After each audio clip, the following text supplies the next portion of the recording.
دیارے حضرت ابو الغوث پہ عظمت ناز کرتی ہے. وہ ناصبی ہوتے ہیں اور ہم عاشقان اہل بیت یعنی اہل سنت والجماعت کا متفقہ یہ عقیدہ ہے کہ نہ ہم رافضیت قبول کرتے ہیں نہ ناصبیت قبول.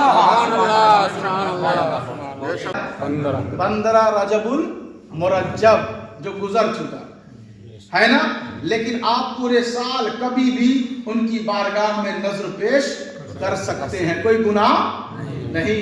آج سیدھے سادے مسلمان نے کہا کہ کیا ہم لوگ 22 کو جو نظر پیش کرتے ہیں وہ ڈاکو کو پہنچتا ہے؟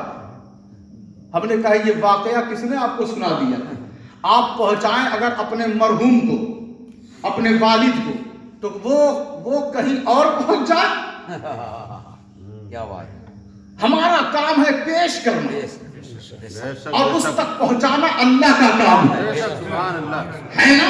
تو اب دیکھیں نا، یہ عوام میں اس طرح کی غلط فہمیاں، یقیناً آپ کہیں 22 تاریخ وصال کی نہیں ہے، لیکن نظر و نیاز ہم پورے سال کر سکتے ہیں، ان کی محفل پورے سال منا سکتے ہیں. مجھے بتائیں 10 محرم کے علاوہ کب امام حسین کے نام پر لوگ محفل سجاتے ہیں؟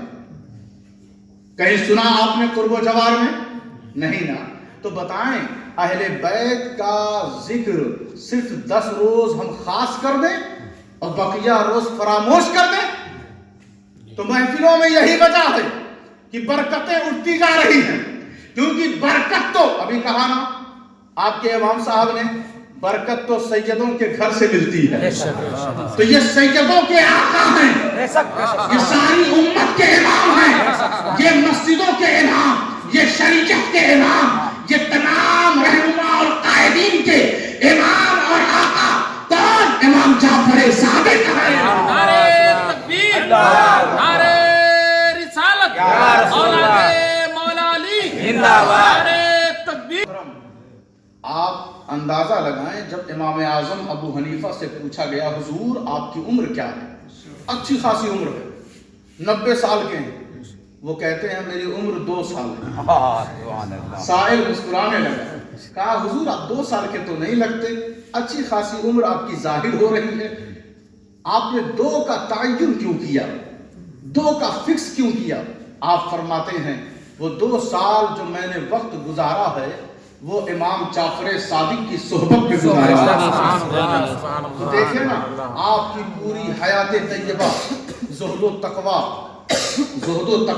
تحقیق، تفتیش اور فروغ حدیث، فروغ تفسیر، فروغ قرآن. آپ کے تلامیذہ، آپ 4 اماموں میں امام اعظم ہیں. آپ 4 اماموں میں امام اعظم ہیں، اور وہ خود فرما رہے ہیں، خود کہتے ہیں کہ میں لاکھ عبادت گزار، میں سب کچھ. آپ ان کا واقعہ تو سنیں، رونگٹے کھڑے ہو جائیں. آپ ان کی فہم و فراست کو تو جانیں، آپ حیران ہو جائیں گے کہ واقعی میں وہ امام اعظم ہیں، واقعی میں وہ امام اعظم ہیں. حضرت امام اعظم کہتے ہیں میری ساری تحقیقات، میری ساری زندگی ایک طرف، اور وہ 2 سال جو میں نے امام جعفر صادق کی صحبت میں گزارا ہے. آپ کہتے ہیں لولا السنتان لہلک النعمان، اگر میری زندگی کے وہ 2 سال نہ ہوتے تو نعمان بن ثابت یعنی امام اعظم ابو حنیفہ ہلاک ہو جاتا. تو پتہ چلا امام اعظم کی حیات اور کامیابی اگر ٹکی ہے تو جعفر صادق کی عطا پر ٹکی ہے. ہمارے امام کا آقا امام جعفر صادق. ہم امام جعفر صادق کو دوسروں سے کیوں لیں؟ دوسروں سے 22 کے کنڈے سے کیوں لیں؟ 22 کے کنڈے سے، دوسروں کے نظریے سے، دوسروں کے مذہب سے ہم امام جعفر کو تلاش نہ کریں. ہمارا امام اعظم ابو حنیفہ وہ خود امام جعفر صادق کا شاگرد ہے. امام مالک جب تک مدینے میں تھے آپ وہیں کے رہنے والے ہیں. امام مالک وہیں کے رہنے والے ہیں، لیکن آپ نے کبھی بھی جوتا نہیں پہنا، ہمیشہ ننگے پیر چلے. کیوں؟